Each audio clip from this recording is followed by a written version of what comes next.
Wow,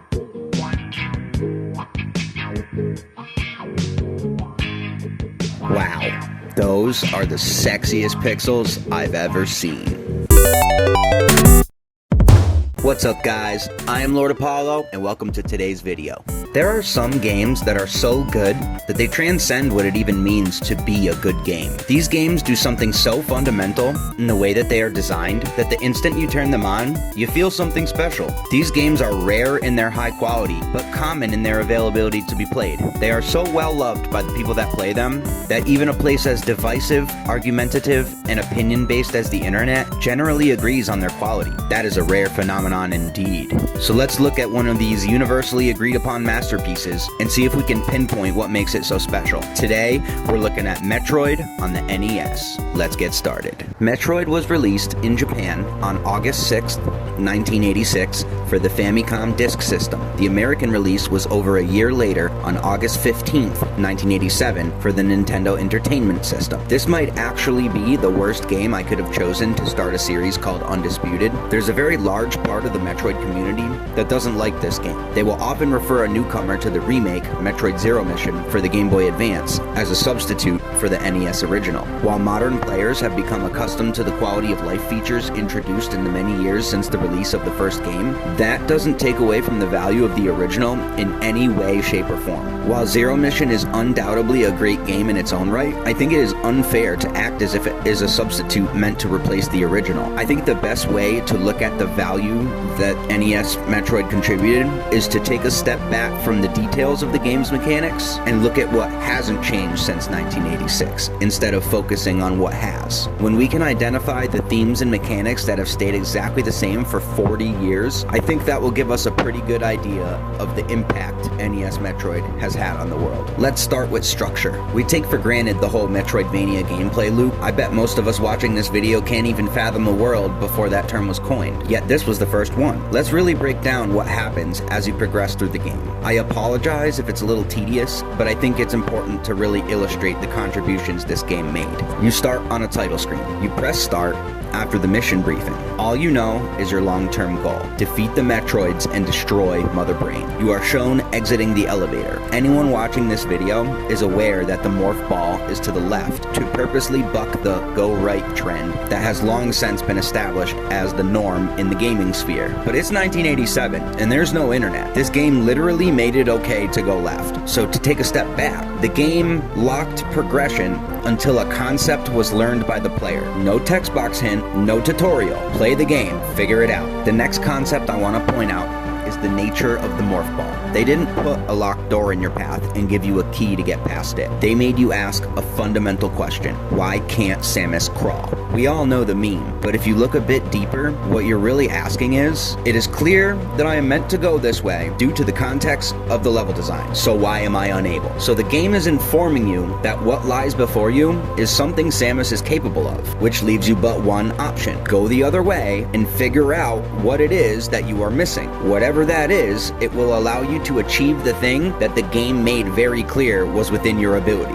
Then you go back, get the morph ball, put 2 and 2 together, and feel the rush of dopamine that your brain rewards you with for overcoming the challenge. Bravo. After accomplishing that basic task, let's take a step back and look at the big picture to extrapolate what we can from what information we have. We were given a long-term goal before we even started. Defeat the Metroids and destroy Mother Brain. What this first ordeal has taught us is that sometimes there will be a challenge we are confronted with, and the answer is obvious, but we will need to find a power-up to give us that ability. From that, we can infer that the journey to Mother Brain will require many power-ups, and the moveset we confront Mother Brain with will likely be very different to the abilities we had at the start. We take note of these thoughts and move on. We now come to a red door. Our beam will not open it. There must be a more powerful attack we can use instead of our beam to open it. Our last encounter has taught us to look around and to trust that the answer will up here. Eventually, we find a missile. Our mind immediately jumps to the door. This is our ticket to the next area, but curiosity gets the best of us. Those flying enemies have really been giving us a hard time. Will a missile make things easier? Yes, they do. Now we've learned something critical. The abilities we need to progress will sometimes also give us an advantage in combat, but it's important to test these theories out, as the morph ball is clearly no advantage in combat. So again, we take stock of the situation. To defeat Mother Brain, we need two things. A, to be able to find her, and B, to be strong enough to kill her. We know that the tools we require to get all of this done are out there. We have also learned that the movement abilities have the potential to be helpful in combat, but need to be tested. It is also clear that some combat upgrades will help with progression. After opening the red doors available to us, the long beam and an E-tank are acquired. And now I'm feeling confident. Now I know that the more I explore, the more I'll collect. And the more I collect, the more I can explore, and the stronger I will get. This is the fundamental gameplay loop of NES Metroid. However, there was one strange room we stumbled upon while exploring. It looked like two statues of monsters that were larger than the monsters we've encountered so far. There must be something incredibly valuable beyond that room if the developers were willing to dedicate an entire room to these two statues. We try to get past them, but nothing works. So we resolve to find these monsters and come back. So onward we go, acquiring new power-ups and abilities, increasing our stock of missiles and energy tanks, finding new areas, and growing stronger and more skilled the longer we continue to explore. Then, while exploring one of the very difficult areas we newly discovered, we find what we were looking for. We stumbled into a room with one of the two monsters from the statues. The fight is far more difficult than any other enemy in the game. Upon achieving our victory, something important happens. The game plays the same jingle we hear when we pick up an item, indicating that we have just accomplished something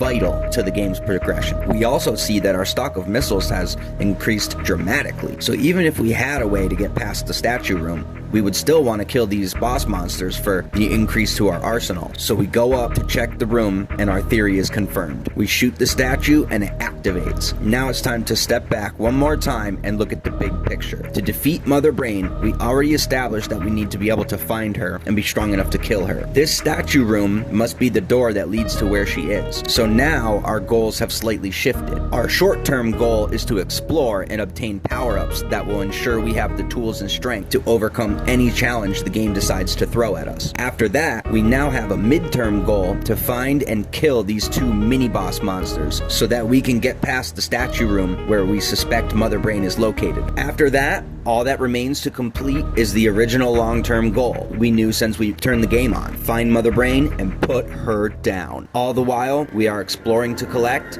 and what we collect lets us explore even more. Even with the addition of the statue room introducing shorter-term goals to the player, the basic gameplay loop is still maintained. In fact, the extra bosses add a sense of accomplishment and progression that would otherwise not exist without them. The bosses allow the game's pacing to be digestible by dividing the overall experience into chunks. First, the exploration and discovery of Samus's base moveset, then the acquisition of the new abilities and ammo energy upgrades, then the discovery of the statues or the bosses themselves, the hunt for one boss in an area with more upgrades, then the hunt for the other and even more upgrades, then the final journey past the statues and the climactic battle with the Metroids and Mother Brain, followed by the escape sequence. If a player needed to take a break, stopping after the satisfaction of accomplishing any of these tasks is a perfect place to save and would be very easy to pick the game back up and get right back on track. So after everything we've learned, let's take a minute to discuss why this is all so important. At a certain point while I was playing, I realized I wasn't making a video about NES Metroid anymore. I was making a video about the genre we call Metroidvania, because the qualities that I just described in NES Metroid are present not only in every single sequel, but every game made since 1986 that claims that genre. When I set the terms earlier to disregard the details that differentiate each game, I didn't realize I was only disregarding maybe 10 or 12% of what Metroid does. 88 to 90% of this game is so important and influential that it appears as the foundation of every Metroidvania to this day. And that right there is undisputed. Alright guys, thanks for watching. You know the drill? And subscribe. And leave me a comment if you think I missed something. This is a new series I'm gonna start, so I hope you guys tune in to see more. Do you want to support the channel? Check us out on Patreon, and for as little as $1, you can get all kinds of exclusive benefits. Anyway, with that, thanks again, and I'll see you in the next one. I am Lord Apollo, signing out.